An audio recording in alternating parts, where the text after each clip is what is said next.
నమస్తే, welcome to మన Telugu TV 6/24 headlines. నేను సునీత. విధుల్లో నిర్లక్ష్యం వహిస్తే సహించం. ఐఏఎస్, ఐపీఎస్ అధికారులపై సీఎం చంద్రబాబు సీరియస్. బంగాళాఖాతంలో బలపడిన అల్పపీడనం, 5 రోజుల పాటు వర్షాలు. ఎలాంటి సవాళ్లనైనా ఎదుర్కొంటాం, ఆర్బీఐ గవర్నర్ మల్హోత్రా.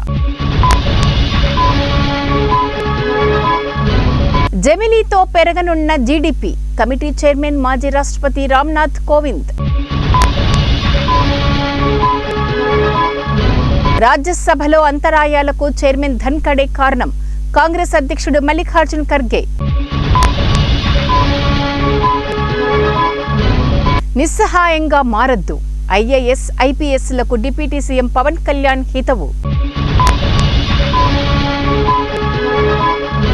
తెలంగాణలో సమీకృత స్టీల్ ప్లాంట్ ఏర్పాటు సాధ్యం కాదు, కిషన్ రెడ్డి. మార్చిలో 10th ఇంటర్ పరీక్షలు షెడ్యూల్ విడుదల చేసిన మంత్రి లోకేష్. దేశానికి వినూత్న ఆవిష్కరణలు అందించాలి, స్మార్ట్ ఇండియా హ్యాకథాన్లో ప్రధాని మోదీ. ట్రంప్ బాధ్యతలు తీసుకోకముందే రాజీనామా చేస్తా, ఎఫ్బీఐ డైరెక్టర్.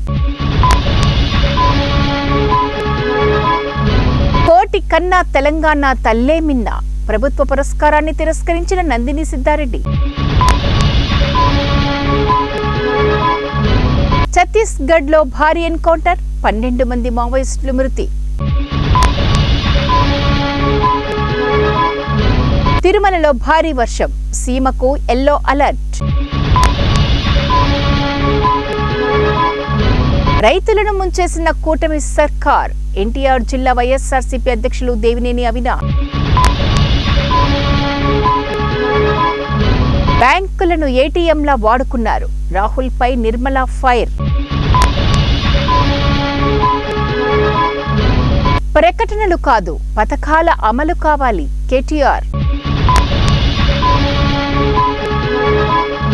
స్కిల్స్ వర్సిటీలో నాస్కామ్ భాగస్వామి కావాలి, మంత్రి దుద్దిల్లా.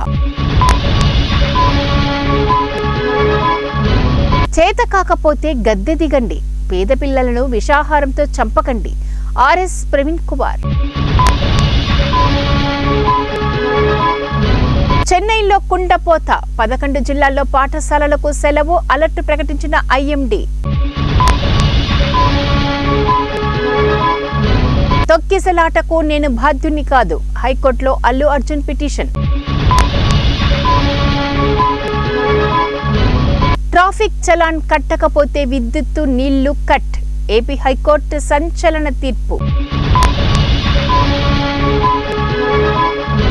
మళ్లీ అధికారంలోకి వస్తే ప్రతి మహిళకు 2100 రూపాయలు, కేజ్రీవాల్.